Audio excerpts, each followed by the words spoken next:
Hello, good evening, viewers, and welcome to today's episode on Time with Your Banker and Financial Advisor, sponsored by EcoBank, the Pan-African Bank.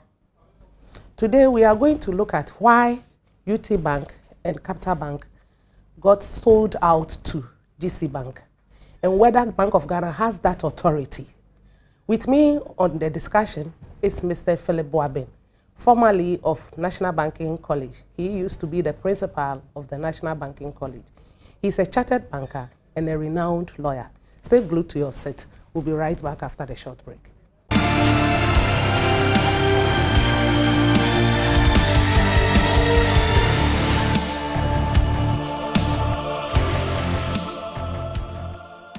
For quick and easy banking on your mobile, like checking your balance or transferring money, use our mobile banking services today. To find out more, visit us online at ecobank.com. Move on up with EcoBank, the Pan-African Bank.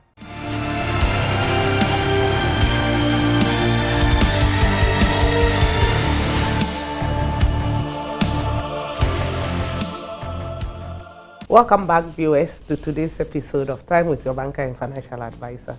As I've already stated, with me today is Mr. Philip Kwesi Boabin, formerly of the National Banking College, a renowned banker and a lawyer. Sir, welcome. Thank you. Last week, Bank of Ghana came out with this announcement that it has reviewed two banks' licenses. That is UT Bank and Capital Bank. Does Bank of Ghana has that authority? Sure. Bank of Ghana is the regulator. Yes, sir. For the financial system. And it has a duty to ensure that depositor interest is protected and that sanity and soundness is brought into the entirety of the financial system.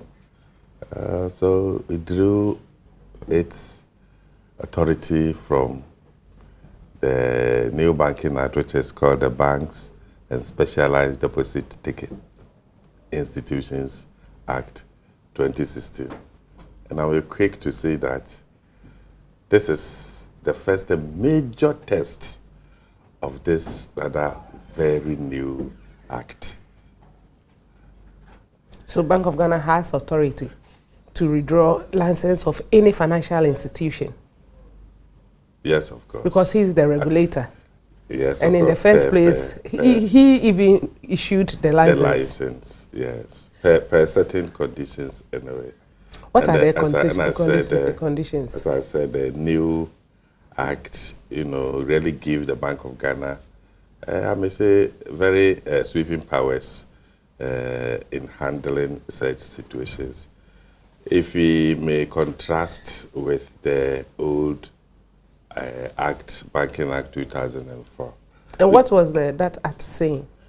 Oh, there are a lot of stipulations in the act, but I can only talk about the new things that this new act has brought that have bearing on the powers of Bank of Ghana that made Bank of Ghana able to do what it did. You realize that banks and other institutions these days have the tendency of having various holdings and subsidiaries. And this new act empowers Bank of Ghana to supervise the banks, taking into consideration all these holdings. So they look at it in holistic? Yeah, apart from the capital base of the bank, they will also look at the capital adequacy of the conglomerate and the holdings. The new act also makes Bank of Ghana give Bank of Ghana much more powers to be much more proactive, by looking at the various capital adequacy triggers and the various going-ons in the bank. Yeah, the new bank also give Bank of Ghana much more powers to take detailed failure resolution provisions. Failure resolutions like?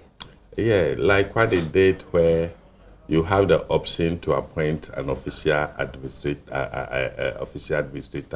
have the option to appoint a receiver. You can liquidate the bank, revoke the license, liquidate the bank. And now Bank of Ghana took the specific action of revoking the license of the banks involved, possessing the banks, and then getting a bank, GCB, to purchase and assume the bank. So it is a purchase and assumption. These are all new provisions that were provided for in the new banking. And then let me be quick to say that if one is analyzing the powers that gave the Bank of Ghana the authority to do what it did, and you look at just the Companies Act and the Corporate Official Liquidation Act 1963, you may think that you may not get it, but you need to read the new Banking Act to realize the powers therein given. But sir, what was the problem with these two banks that prompted Bank of Ghana to take this decision? Well, I'm not an internal person, but Bank of Ghana will always look at the prudential requirements. Bank of Ghana will look at your capital and how adequate your capital is. In fact, there's a minimum capital, and you need to have this capital to be able to continue to do business. The asset quality should be acceptable. You should have strong liquidity, no serious liquidity challenges, and you should not be operating at a loss. You should have a good earning capacity.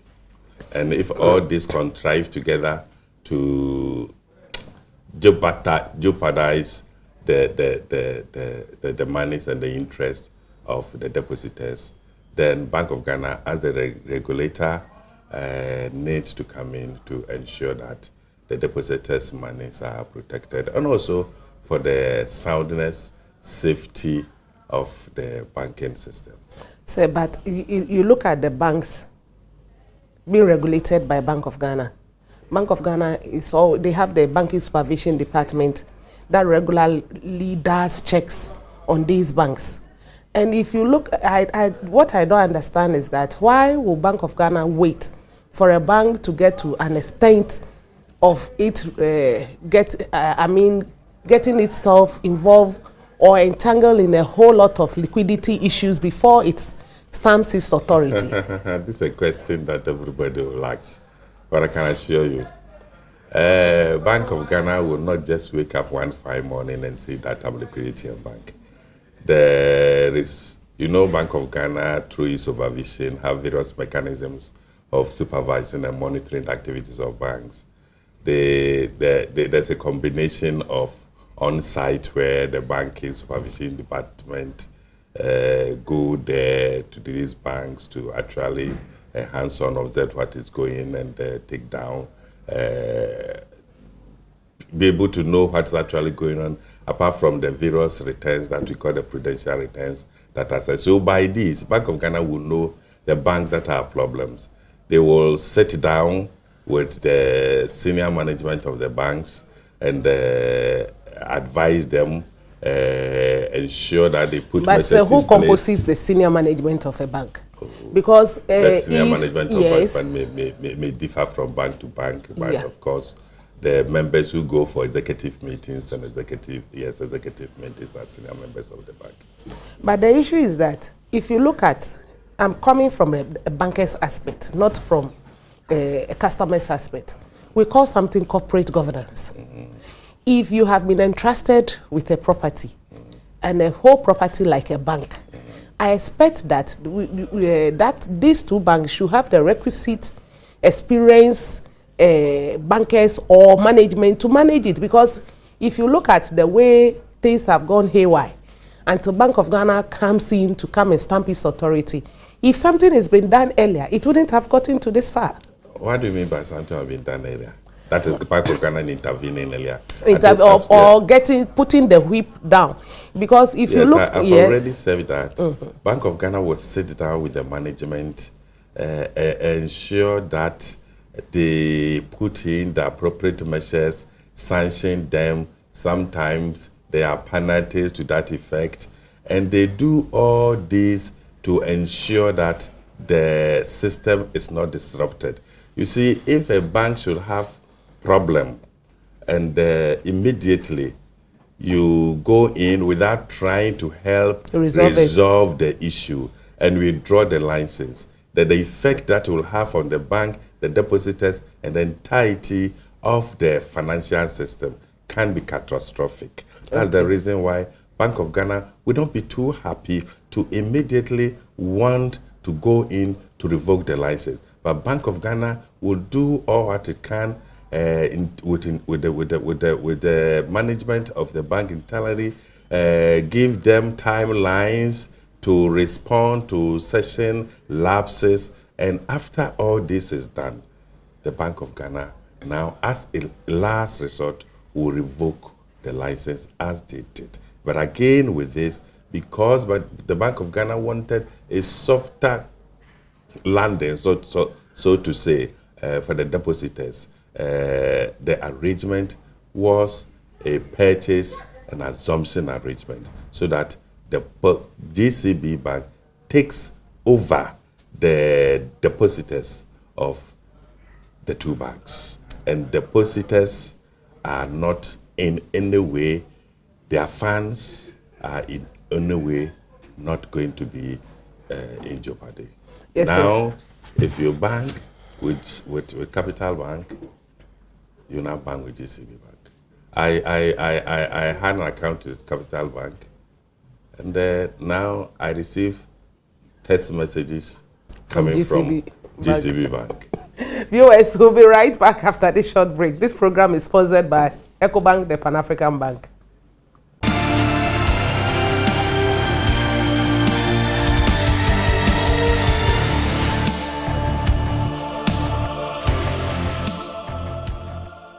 For quick and easy banking on your mobile, like checking your balance or transferring money, use our mobile banking services today. To find out more, visit us online at ecobank.com. Move on up with EcoBank, the Pan-African Bank.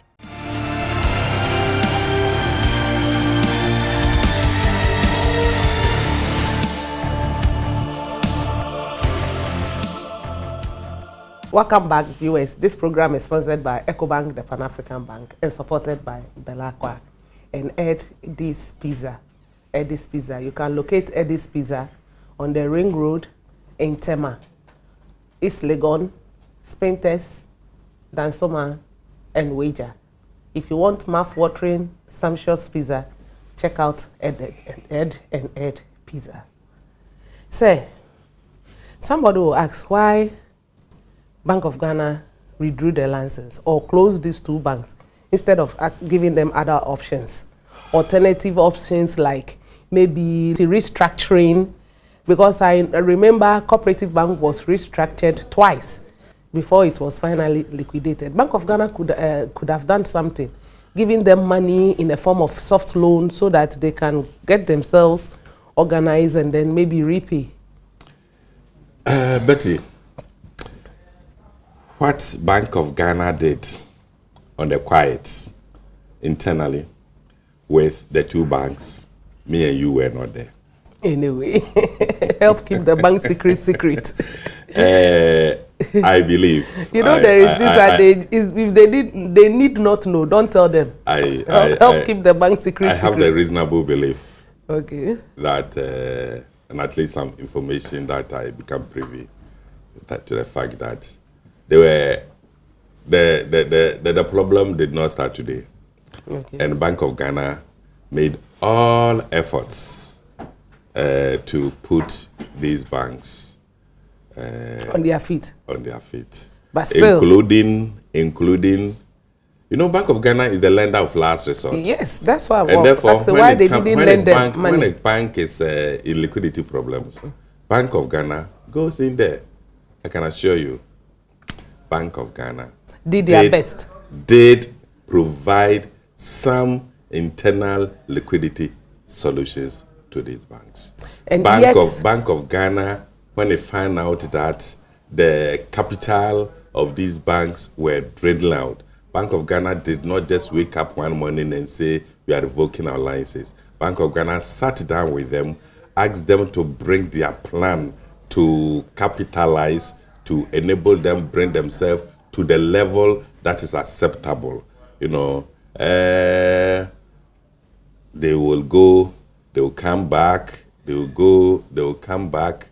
And there's a local parlance, they say that, let me use the English rendition before. They say that the baby who will die, it doesn't matter if you put it in the pocket of the Roman father, he will stay there. They say it in tree, because my grandmother used to say that serious matters are spoken in tree, in a can.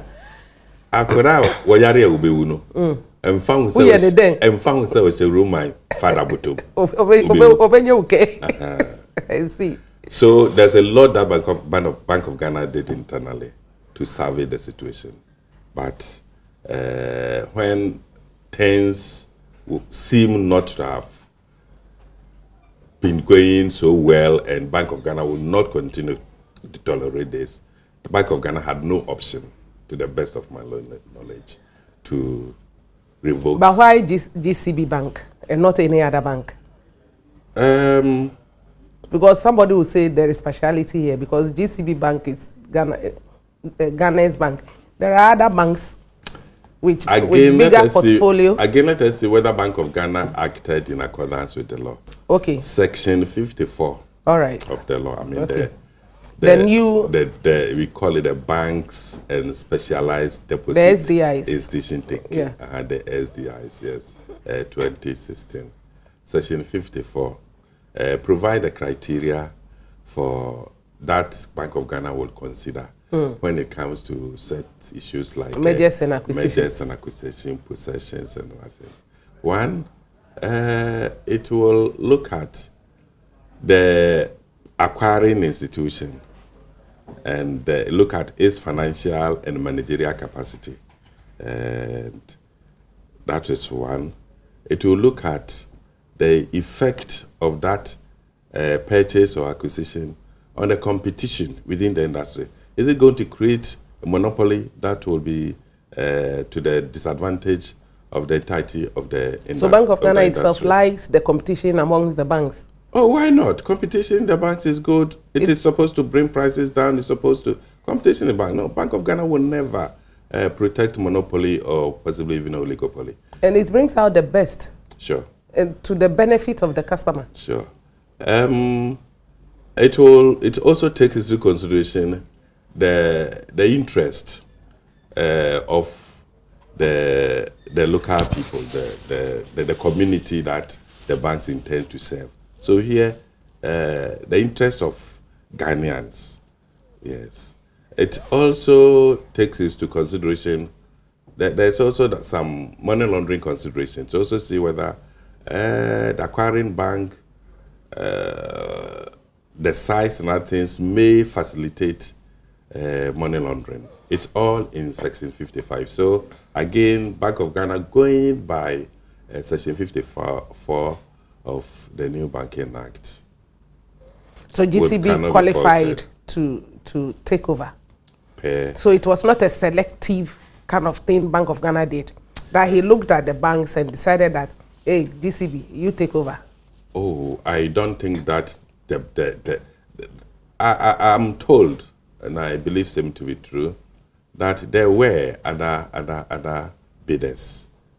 Because Bank of Ghana looked at these and used their criteria within the framework of the law. Section 54, as I've indicated, and chose GCB Bank. I was of the view that since GCB Bank was the bank that aided in the liquidation of Cooperative and BHC Bank then, they have a little bit of experience in that area. Because I know that depositors of GCB, Cooperative and BAC collected their monies from GCB Bank, then it was Ghana Commercial Bank. So those deposits were handed over to GCB Bank, then Ghana Commercial Bank. Now they already have 2 previous banks.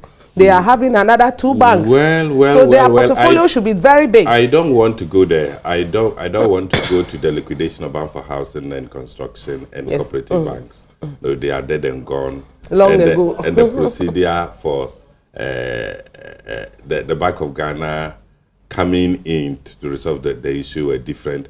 They were under different laws. Those days, the 2004. Then I believe that it's all part of the reason why this new law was brought in, so that Bank of Ghana can have the flexibility and the proactiveness to be able to handle the issues better. I believe that it is not because of any role GCB Bank played with the defunct 2 banks that end the right. No.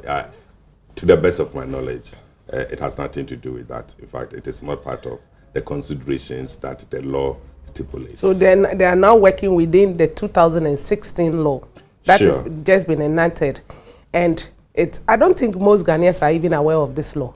Yes, it was promulgated in 2016. In fact, the act was signed in the 2016, around November, December. So it's new. So this is the first test. The printing press just copied, just printed February, February, thereabout, And so it's something that a lot of people have not availed their mind to. This is the first test And case. this is the first major test of the act. The first major test of the act. They have the powers to merge or sell any bank to another bank. First of all, have the powers to revoke the license. They give you the license, and they give you the license upon certain conditions, if you don't meet them, capital. And if you work in a way that dwindles your capital base and put depositors' monies at risk, Bank of Ghana can have the powers to look at the best way to handle it by revoking your license and at the same time ensuring that depositors' money is not unnecessarily put into jeopardy. Yes, sir. So what happens to the depositors' money now? The agreement is purchase and assumption. Let me explain it further. Purchase and assumption arrangement means that the purchaser has, in the first place, will assume. The assumption means that the purchaser assumes the deposit liabilities of the 2 banks.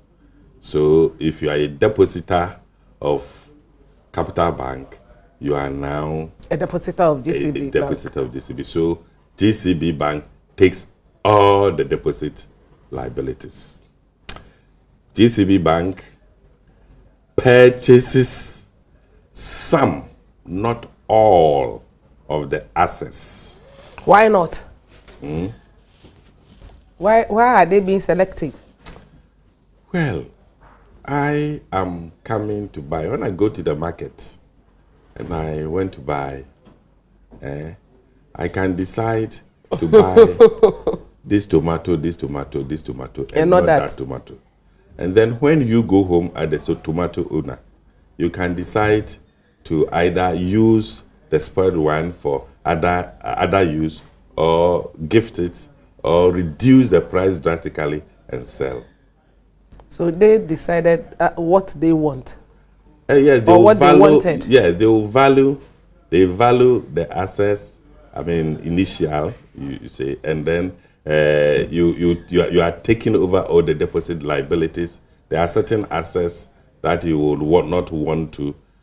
Those assets that you want to purchase, they will purchase. For example, if let's say at a particular vicinity, a particular community, you have GCB Bank, you have at the same time you have Capital Bank, you have Capital. UT, all line up.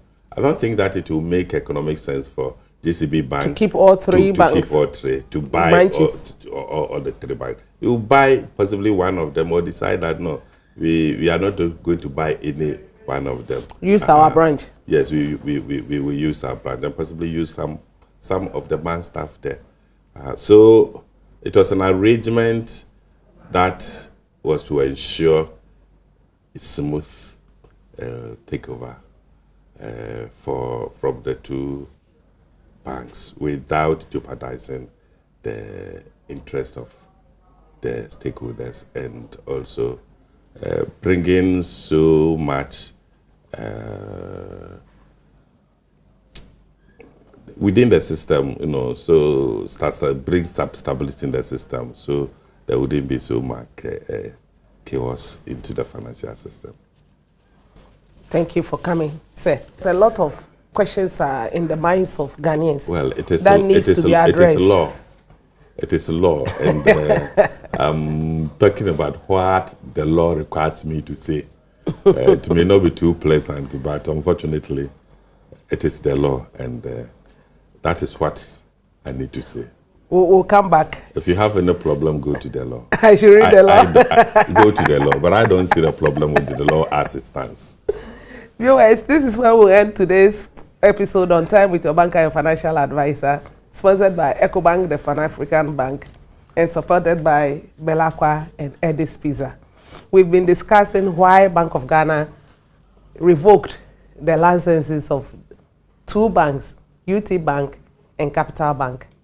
And our discussion was with Mr. Philip Kwesi Boabe. And he said it is the law that empowers Bank of Ghana to take that decision.